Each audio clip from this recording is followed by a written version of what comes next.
Assalamualaikum warahmatullahi wabarakatuh. Nama saya Muhammad Reza Anggara, NPM 1717051044. Di sini saya akan menjelaskan dan mempresentasikan ujian praktikum machine learning kelas B. Nah, di sini sebelum kita melakukan langsung ke codingnya, kita download dulu untuk data yang kita butuhkan itu di arsip ics.uc.edu. Nah, di sini kita menggunakan data epileptic seizure recognition. Nah, yang pertama itu yang akan kita lakukan yaitu penjelasan data dan analisis data. Nah, terus yang selanjutnya itu apa isi datanya, apa analisis korelasi dan normalisasi data, dan jelaskan data sebelum dan sesudah dinormalisasi. Ini tugas yang pertama. Terus yang nomor 2-nya nanti itu kita akan melakukan clustering secara partisional dan hierarkikal. Di sini ada analisis metric distance datanya, partisional dengan key means, lakukan elbow graphic analysis dan graphic plot. Terus untuk hierarkikalnya itu kita pakai cut-tree dan graphic dendrogram. Terus untuk yang nomor 3-nya itu kita lakukan classification dan prediksi menggunakan naive Bayes. Pisahkan data dengan 70-30%, yang 70-nya training dan 30-nya testing. Terus yang selanjutnya itu jelaskan model naive Bayes yang dihasilkannya. Terus jelaskan tabel hasil prediksi training dan analisis akurasi trainingnya. Dan yang terakhir itu jelaskan tabel hasil prediksi testing dan analisis akurasi testing. Nah, baik, di sini saya akan langsung menjelaskan untuk nomor satunya. Yang pertama itu setelah file kita download di website yang tersedia itu, di sini kita import dulu datanya. Kita import run.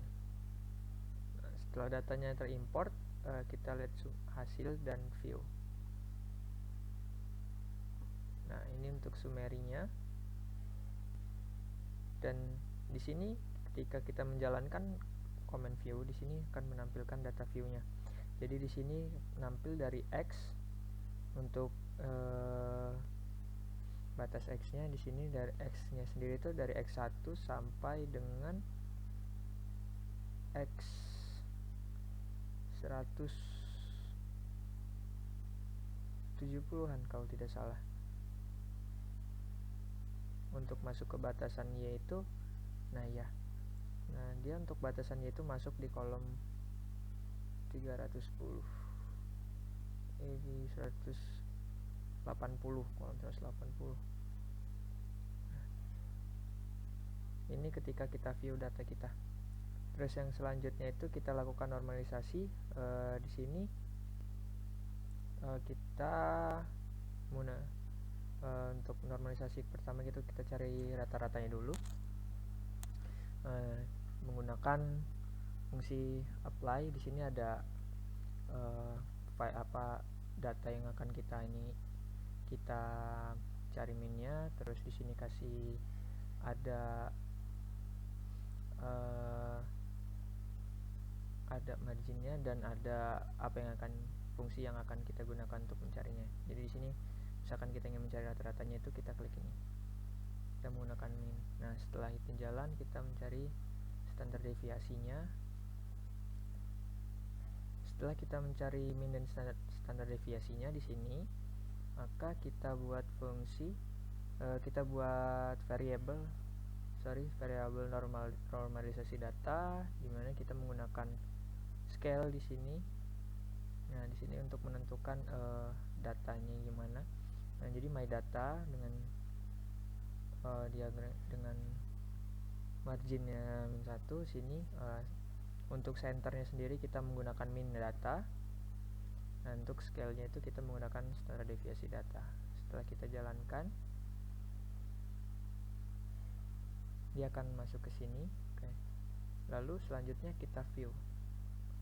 Nah, ketika kita view, dia akan berbeda dengan data aslinya karena sudah dilakukan normalisasi, sehingga perbedaan itu dapat kita lihat di bagian kolom pertama dari datanya. Jadi di my data itu masih ada kolom X. Ketika dinormalisasikan, dia kolom X-nya menghilang dan nilainya pun sudah dinormalisasikan gitu. Untuk selanjutnya itu kita masuk ke korelasi. Jadi di sini saya akan menginstal package-nya dulu. Yang package yang digunakan itu Performance Analytic. Kita install terlebih dahulu.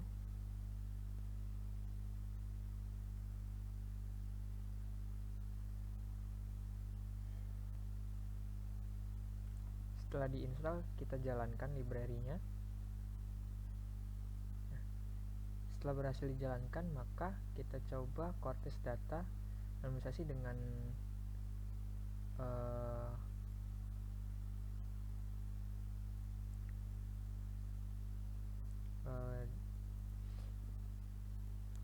diagram 10/30. Lalu selanjutnya kita melihat chart korelasinya itu. Cortex Data ini histogram metro dengan page 20.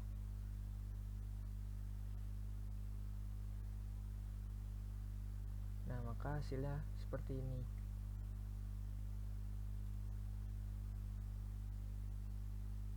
Nah, dia akan membentuk garis diagonal. Nah, di sini kita dapat melihat korelasi setiap datanya. Selanjutnya itu kita akan mengerjakan soal yang kedua. Soal yang kedua itu yang pertama yang kita lakukan yaitu mencari objeknya, dimana dengan mencari yang pertama kita lakukan itu distance object, dimana nanti kita menggunakan fungsi dist. Di sini kita x-nya itu adalah data, norm data. Nah, terus kita menggunakan metode Euclidean. Ini kita running.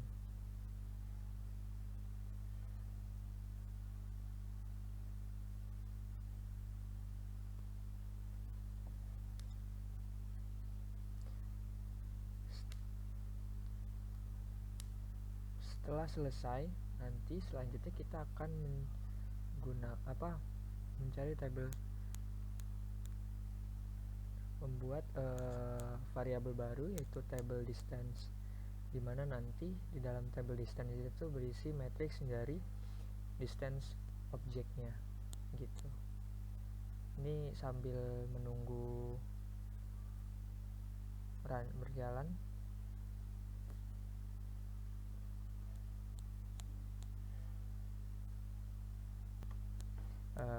Baik, setelah menunggu sedikit lama, di sini setelah dia distance object berhasil dijalankan, dia akan ada di sini di values. Dia masuk di values, lalu kita jalankan table distance as matrix distance object. Nah,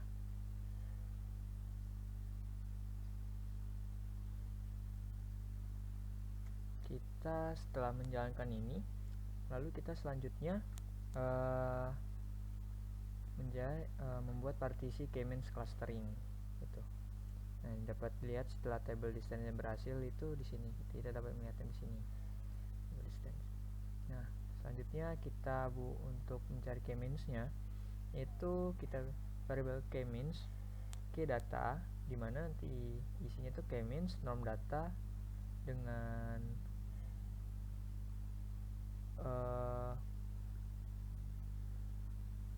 intermax-nya kita ingin 10. Sini kita running. Lalu selanjutnya kita plot untuk melihat hasil k-means-nya. Nah, untuk hasilnya seperti ini. Ini untuk k-means. Lalu selanjutnya kita mencari versi elbow-nya.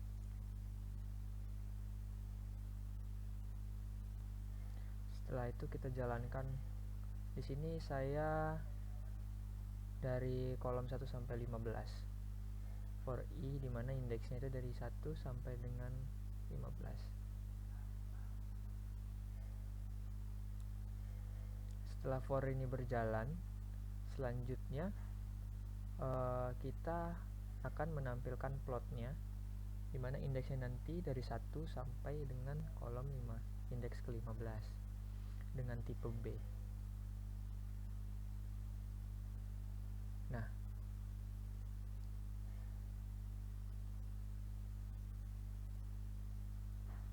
sini dapat kita lihat hasilnya dari 1 ke 15. Ini untuk elbow clustering. Nah, terus selanjutnya untuk hierarki clusteringnya itu kita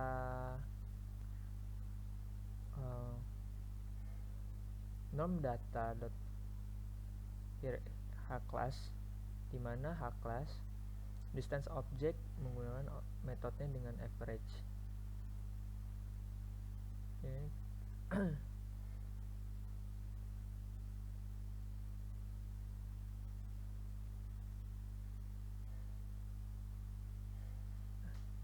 Setelah itu kita plot, kita lihat hasilnya dengan menggunakan fungsi plot.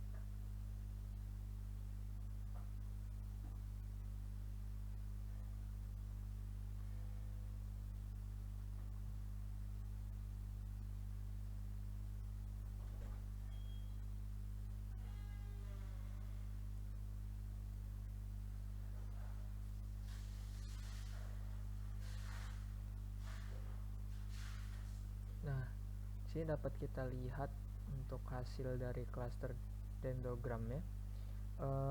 Mungkin tidak dapat dilihat terlalu jelas karena datanya terlalu banyak, jadi dia sedikit tertutup gitu. Ini untuk soal nomor 2 nya. Kita lanjut lagi untuk soal ketiga. Yang pertama itu kita akan install package-nya terlebih dahulu sebelum melakukan pencariannya.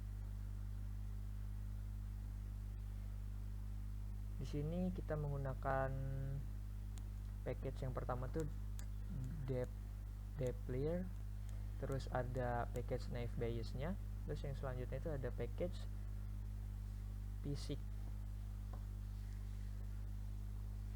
Oke, setelah package-nya berhasil diinstal semua, lalu yang kita lakukan adalah memanggil library-nya.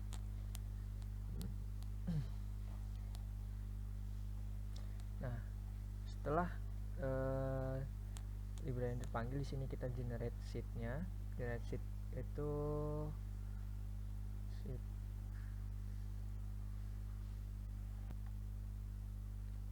dimana sheet ini merupakan generator pseudo random. Nah, di sini kita jalankan. Setelah itu, di sini kita membuat sampling dari MyData, di mana nanti data sampling selanjutnya itu di replace dengan tingkat probabilitas 70/30. Lalu kita running.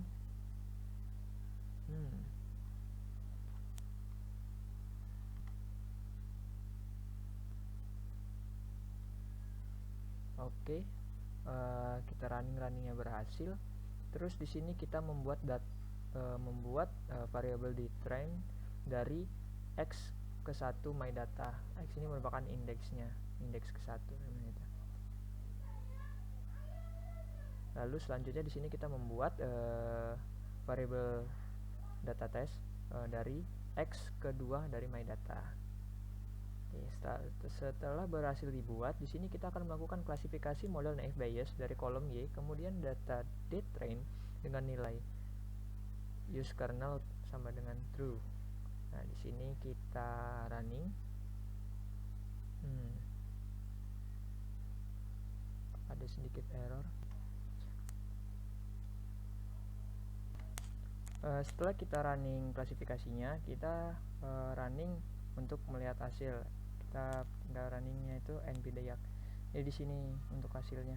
Setelah itu untuk memvisualisasikan hasilnya itu kita running plot nbdiag.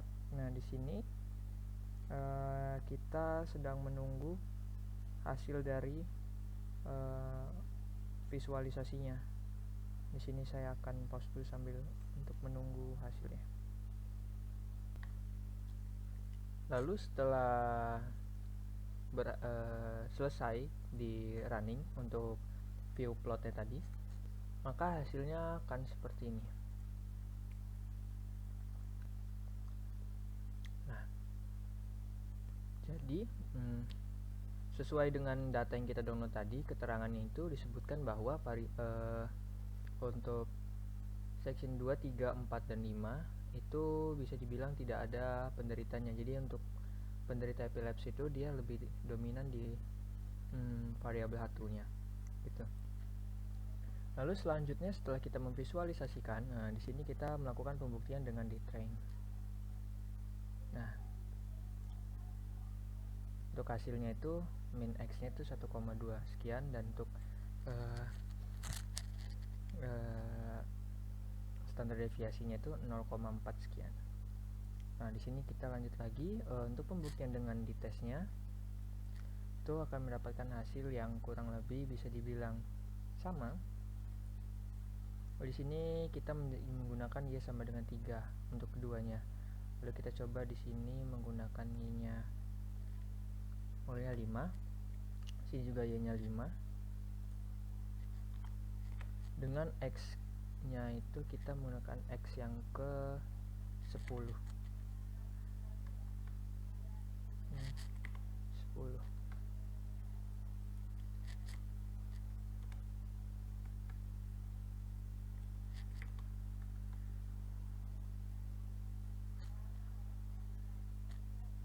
Nah, untuk hasilnya itu untuk yang X10 nya itu kita hasilnya 6,8 sekian dan 49, sekian.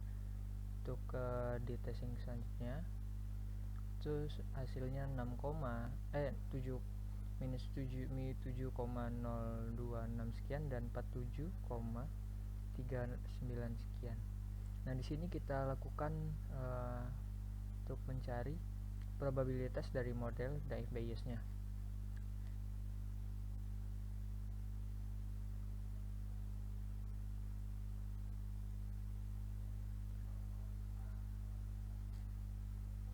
Nah, selanjutnya kita running lagi.